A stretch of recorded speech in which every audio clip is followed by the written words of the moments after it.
I know we're reacting to the Niner game. And we can argue till we're blue in the face on this, but I do want to make this point, and then I'll allow you the opportunity to get in here. DeAndre Swift's not that guy. He's not on the level of Christian McCaffrey. Now, I just want you I'm going to read you. Did anybody believe he was? Well, he was a big part early on of their year of how good they were. And I look at them and I say, part of why I don't view them the way we are at, and even Dallas, I don't think they can run the ball.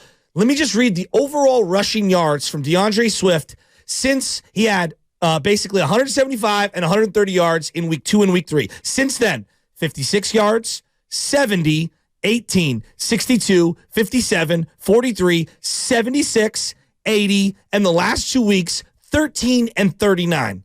He has gone over 75 yards twice since going for 130 in week 3. There's something about not being able to physically run the ball either on the edges or in between the tackles that has limited them. And I am not viewing them the way. Now, their deep passing game, there's no doubt, but they will be imbalanced the rest of the year because I don't fear their running game the way I did last year and the way I did earlier in this year. I don't think he's that dude. So, number one, I don't think anybody ever thought Swift was a McCaffrey. I don't think we're comparing him to that, but he was a good compliment and is a good compliment to that Eagles team. Now, if you look at the yardage here, all right, the Jets. Do the Jets have a good defense? Yeah. They've got a great defense. Nobody's running the ball against them. All right, so he averages 4 yards a carry against Miami. Not the greatest, not the worst. You play Washington. You're under 3.5 yards a carry at the time when Washington did have Chase Young, Montez Sweat. Division game as well. So it's an outlier. Division game against Dallas. We know Dallas has a damn good front seven. It's hard. McCaffrey had trouble running the ball against Dallas this year.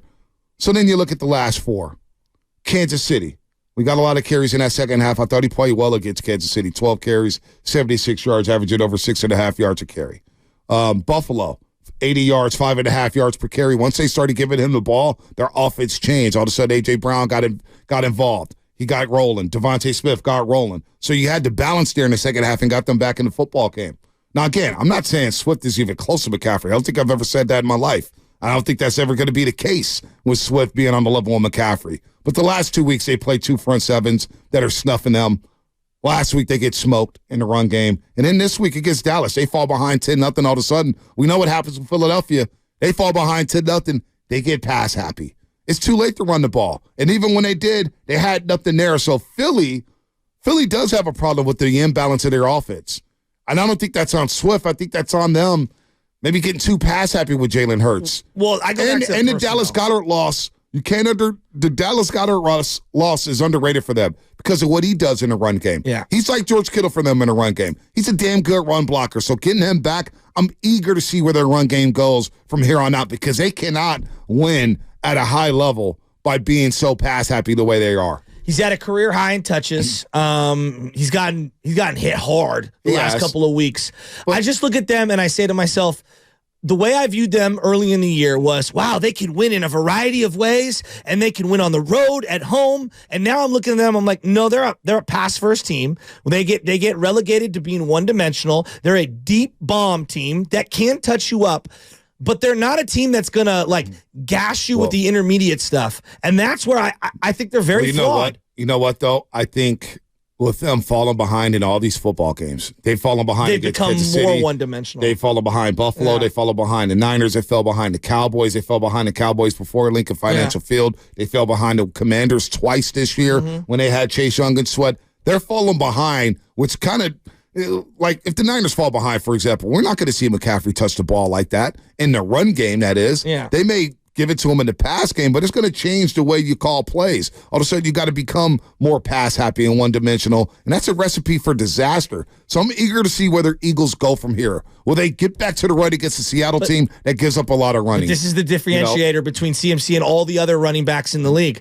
If they become one-dimensional and have to pass, he's also one of the greatest wide receivers in the game. No doubt. But the point about Philadelphia and the way they're playing is not only do you fall behind, it takes away your run game, and it doesn't help when you don't have a defense like the 49ers. Well, they don't. That is the biggest difference. They can't stop anybody. So they're falling behind, and it's turning them into a pass-happy team. Yeah. They're not going to win. The great thing about Philly last year was they were physical. Well, and they were running the ball down your throat, but they had a defense that would get you the ball back right away. Whether it was sacks, whether it was third longs, whether it was punts or turnovers, Philadelphia's defense was all-time good last season. I'd be very interested to hear all those people that were ripping Bosa saying that we put the blueprint out there. Because I'm telling you, man, I just think that the personnel for the Cowboys and the Niners is straight up right now better than what Philly has. It is better right now. Their defense, think about their defense last year.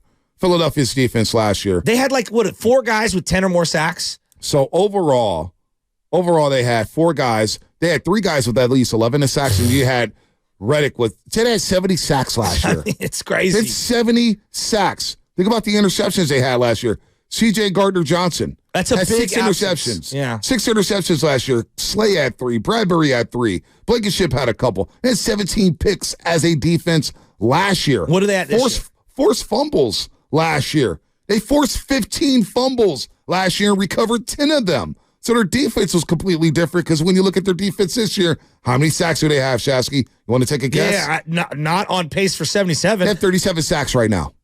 That's lower. That's 43 off what they amassed last year. That's lower than Oh, my God. No, Right? but I think that goes to show you they've been in different kinds of games, and they're a different team. Like they were front running in a good way. Like they were blowing teams out, so you're enabled to pass rush, and that plays to their Falling behind because their defense can't get a stop. Yeah. So only 37 sacks this year. Last year they had 17 interceptions. Care to guess how many they have this year? 5. 6. Wow. 6 interceptions. And then when you get to forced fumbles, they actually are on pace to force as many as – actually, they already have forced a lot more. They forced 16 fumbles this year. They recovered 9. So they're still on pace there. They've had some wet games. But they've had some wet games with the rain or whatnot. So their defense, to me, their defense is dictated the way they play offense. Well, I don't think it's a knock on Swift or whatnot because I don't see anything about him slowing down. I just think it's the games that they're in. They're falling behind, and all of a sudden they're saying, hey, Jalen, save us, save us, save us. Jalen's not that guy to save them. Just like Purdy, we're not asking him to save us. Just do what you do. Play assignment football.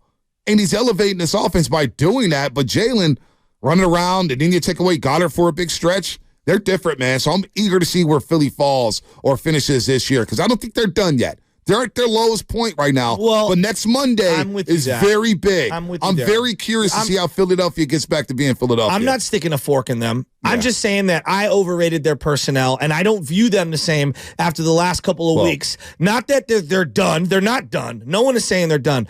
But I don't think Jalen's had a great year by his standards. I think he's a better player. I think he's compromised physically. Something's up with him.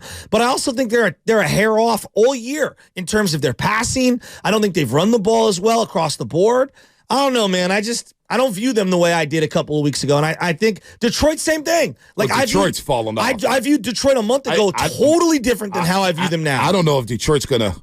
They're a year away. I don't know if Detroit's going to win a playoff game, which is why you go get that number 1 seed because you may be playing a 6 or 7 seed or a 5 seed or a 6 or 7 seed in that second round game. Would you be shocked? Let's just say hypothetically, Detroit plays Tampa, right? Tampa wins the South. Would you be that surprised if Tampa found a way to win a crazy game, 31-30? I wouldn't be shocked. Not that I think that Tampa's good, but come on. Yeah, I wouldn't be shocked if say Green Bay went to Detroit and blew them out like they did on Thanksgiving night. That's a better one. They're more balanced team. I mean, I wouldn't be shocked if the Rams played Detroit in the first round, ended up beating the Detroit Lions at Ford Field. Wouldn't shock me. Matt Stafford going back home. I was just thinking of that. Matt Stafford that would going be a back hell to Detroit. Of a matchup. Goff playing against his former team. That would be juicy. So I just hear, and look, things could change. Like Hargrave could be out an extended period of time. Travaris Ward could be out an extended period of time. And things look a lot different a month from now for the Niners. Today, we're the best team in the NFL. Yeah, no doubt. We're the best team in the NFL. Then it's the Cowboys. No doubt. But again,